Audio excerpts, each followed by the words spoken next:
See, you guys are in your, at the threshold of the dreams that you want to achieve. Please sit down, it's going to be slightly longer. And you guys are going to actually determine how the environment around you is going to progress along with you. You must know that at no point in your life is something impossible. At no point. You could be in a place, you could be born and brought up in a place like Bihar, like I have done, and be a big enough star to come and talk to people in Coimbatore as a star. Or you could be in the industry like the Tamil and Telugu industry and be known as the most exciting director. Rajamouli suddenly decides that he can make a film which is, if not better, but at par with Hollywood. And he does that staying in India, and he hits the ball right out of the park. He becomes historic in just that one moment. There is a huge lesson to be learned on things like that. Everybody keeps saying success is when the right opportunity meets the right preparation, right? So you can't have the right preparation by being the engineer that you want to be, and you keep looking out for that right opportunity. But what makes the right opportunity and the right preparation come together? When does that synergy happen for you to be prepared for it? Because like they say, if you're prepared but you don't get the opportunity, it's useless. If you have the opportunity, you're not prepared, it's not useless. But they have to meet at a point, right? And that meeting happens because you will it to happen, because you want it so badly to happen. I could be walking down any street, I could be anybody, but why did that one director come and meet me and wanted me to act in that television serial? If you look at every next step in my career, I have never prepared for it. I have never imagined that this could happen. I never imagined that Mani Ratnam will call me. How would Mani Ratnam know about a guy who's doing a television series in Bombay without even seeing one episode of mine? So let's come back to that one point that happens, the synergy that happens between the right opportunity and the right preparation. And that happens when you have what is called situational awareness. So let me tell you a little bit about situational awareness. Situational awareness is when, as in the army, they say you're completely aware of what is happening around you at all times. So, as I was saying, the situational awareness happens when you're completely aware of everything that is going around you at all times. And you should be able to do that. When we are in the army, and if you're walking down the ground, parade ground, anybody who's involved with the defense will know what I'm saying is the truth. And if there's an officer walking away from the other side of the ground, you have to stop and salute him and say, Ram Ram Sarji, or whatever is the call of the unit. If you don't, they'll give you a brick in your hand and you have to shave with that brick. So, thank you, that's awesome.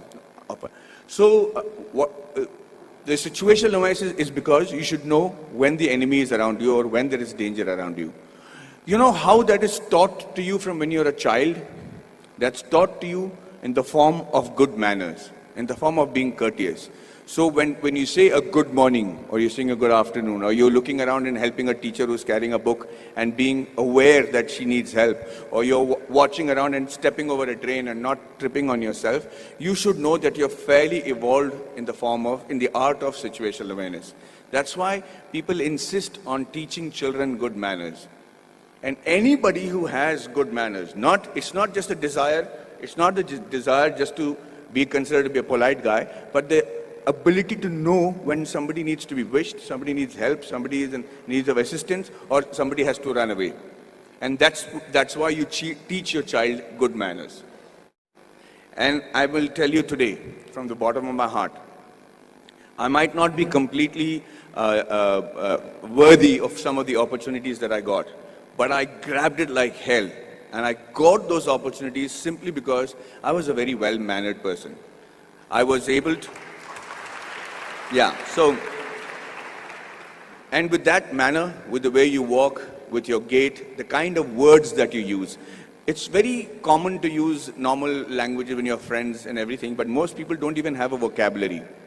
The reason I started those classes in Kolhapur was so that I had my friends who came to me and said, Maddie, we are very good engineers, buddy. We're really good at what we're doing. But the problem is I can't speak in English, I can't speak in Marathi. So when they come from Tatas and Kirloskars for campus selections, I'm not able to communicate to them. They don't even observe a Kolhapuri boy wearing a terracotta pant and a shirt and wearing chappals and don't even consider that he could be a good engineer. So when I said the fault lies with you guys.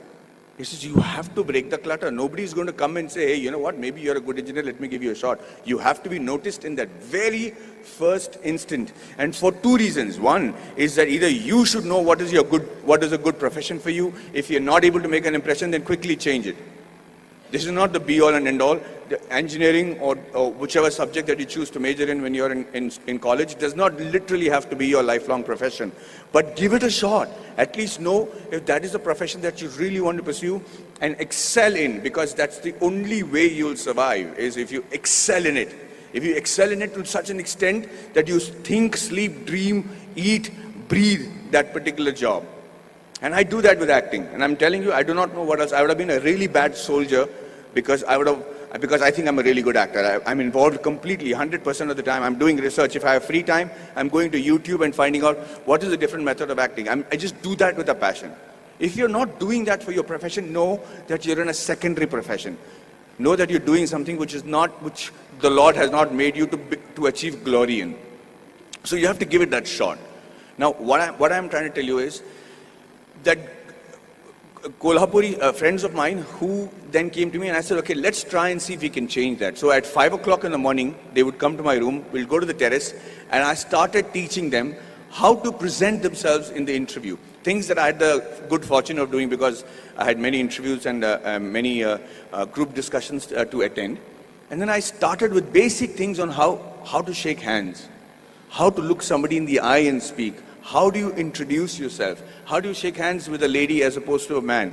How do you speak on a phone? What is dining table etiquettes? What's telephone etiquettes? When do you use a shrimp fork or a salad fork or people might think I don't require that. I'm never going to work on those things. I'm doing my father's business. But you never know.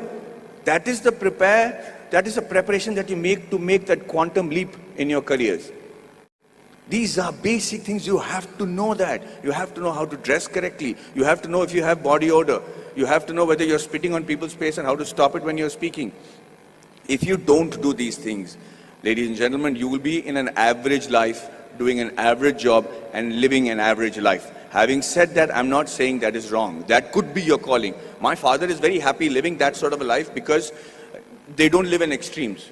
But if you have a passion and if you have a desire to be exceptional, if you have a desire to be seen apart from the crowd, then this is the bare minimum thing you should do. So when these guys went for the interview the next time in Kolhapur, I made it a point to call the Tatas and say, hey, you know what is wrong? Because I am from Jamshedpur, from the Tata Steel town. I knew the officers, I knew the senior gentlemen. I said, sir, these friends of mine are extraordinary engineers. The mere reason why you're not taking them is because they don't know how to present themselves in English. How long is it going to take for you to send somebody who knows Marathi in your panel so that they can actually judge and see if these guys are good enough for Tata Steel? Do you need good people who speak in English or do you need somebody who are good engineers? And he agreed. He actually sent people from Maharashtra, and for the first time in the history of Kolhapur, we had 5 guys getting into Tata Steel and Kirloskars. And I just wanted to say that I'm not taking credit for it. I just felt bad because it is just a small 3-day push that they required to achieve that. So when they were interviewed, they said 4 years of learning engineering one side, and those 3 days with Maddie, we became engineers and successful today because of those 3 days. And what I am teaching you is nothing extraordinary. It is simple stuff. It's the norms. It's the way of the world. So yes, we are all radicals here. I mean, you guys are very awesome students. You're sitting there quietly listening to me. We used to make a ruckus if somebody came to give a speech. But the idea is that you have to connect to the audiences that you're speaking to. Public speaking and group discussion skills can be taught in 15 minutes. I used to challenge my students that I should say, I will hold each and every one of your attention for 15 minutes because I will say such relevant stuff that you will be forced to pay attention to me. And that's how you make an impression. That's how you break the clutter. That's how you get seen in this world, and that's how you can achieve glory for yourself and this wonderful nation that you're part of.